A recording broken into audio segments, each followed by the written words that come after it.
It was around 2 in the morning when I got the request. Late night was my usual shift.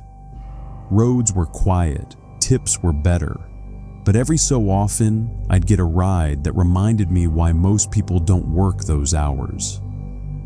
The request came from a convenience store not far from me. At first, it seemed harmless, but as I pulled closer, I realized the place was completely dark, closed, no cars in the lot, and yet someone had ordered a ride from there. That's when I saw him. He was pacing in front of the store, wearing a dirty hoodie with a hole in the sleeve.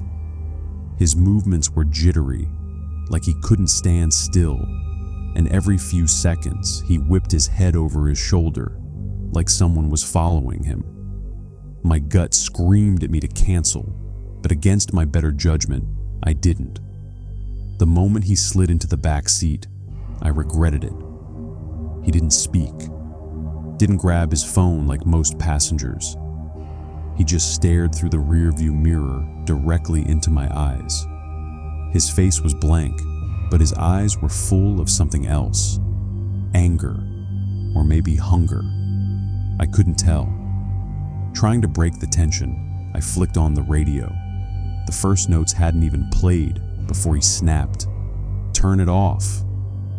His voice was low, raspy, the kind of voice you only get after years of chain smoking. My hands jerked on the wheel. I obeyed. The car sank back into silence, except now, my own heartbeat felt like it was thumping loud enough for him to hear. We drove like that for miles. His eyes never left me. Then finally, he spoke. "You ever pick up someone you shouldn't have?" I forced out a laugh, thin and nervous, and said, "Well, I hope not." He didn't laugh, didn't smile, just muttered something under his breath I couldn't catch. A minute later, he leaned forward slightly and said he used to be an Uber driver. He told me how some kids once stole from his car and how he quit after that. He slurred his words like he was drunk or high, but what unsettled me most was his smile. He smiled the whole time he talked about it, like he enjoyed the memory. Then he said something that froze me in place. "It's funny how much trust you put in someone sitting right behind you." I tightened my grip on the wheel until my knuckles turned white. The ride dragged on, but his mood shifted. He started muttering apologies to someone who wasn't there. "I didn't mean it. I'm sorry. I didn't mean it," over and over. My stomach dropped. I didn't know what he'd done, but I knew it was bad. We were only a few minutes from his stop when he suddenly barked at me. "You missed the turn." I hadn't. The GPS showed I was on track, but fear made me slam the brakes anyway. He ordered me to pull over. My hand shook as I shifted into park. That's when I saw headlights in the mirror. A police cruiser rolling slowly down the road. Its spotlight swept across my car. The man behind me slid down instantly, lying flat across the back seat like a corpse, eyes squeezed shut. I stared straight ahead, terrified to move, terrified to breathe. The cruiser crept past. Its taillights faded into the dark. The man sat up, leaned close to my ear, and whispered, "You got lucky." Then he opened the door and disappeared into the night. I ended my shift right there. I didn't sleep, and a few weeks later, I saw the news. A convenience store just 2 blocks from where I picked him up had been robbed that same night. That's when it hit me.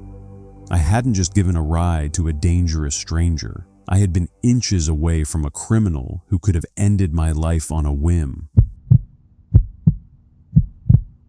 I moved to Oregon for one reason: silence. After a rough patch in my life, I developed a fear of noise. Every sudden sound rattled me. So I found the perfect solution: a tiny cabin miles from the nearest town.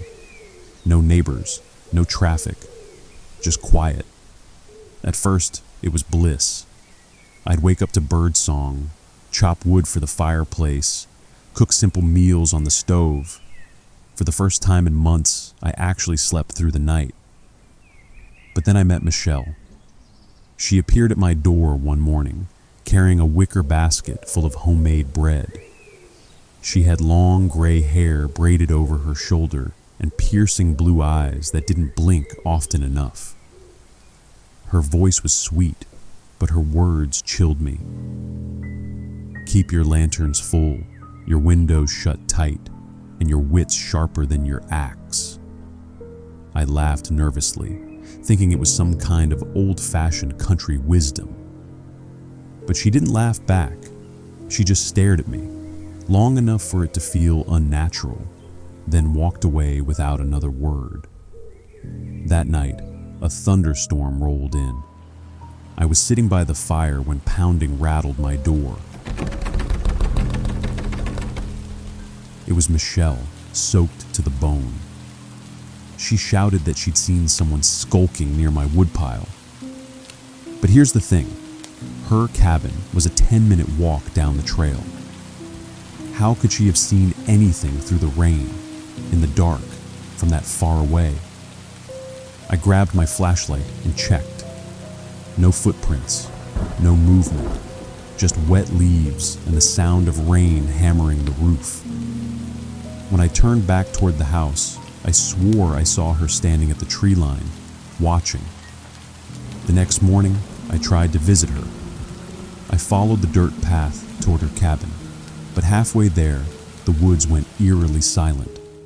No birds, no wind, just a stillness that made my skin crawl. I turned around before I ever saw her place. 2 nights later, I woke to the sound of branches snapping outside. My lantern flickered as I crept to the window, and there she was again. Michelle, standing just beyond the light, her braid hanging limp over her shoulder, her eyes fixed on me. Before I could react, a deafening bang shook the front door. Someone was trying to break in, but it wasn't Michelle. It was a man, tall, bald, with a thick beard. His fists slammed against the wood as he screamed incoherent words, his voice breaking with rage. I stumbled backward, heart pounding, fumbling for my phone. The police dispatcher told me to stay put, but I couldn't stop shaking. The man smashed something heavy against the windows. I thought they would shatter. And then, silence. By the time officers arrived, the man was gone. They searched the woods, found nothing. I begged them to check on Michelle. She was the only other person out there. Maybe she'd seen him too. The officer frowned.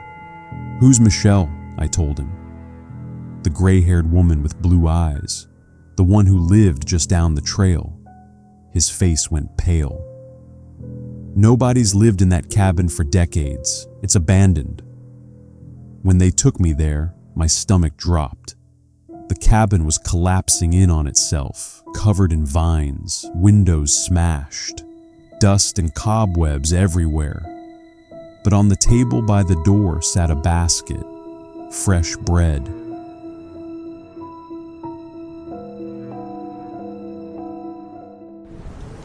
My name's Luke.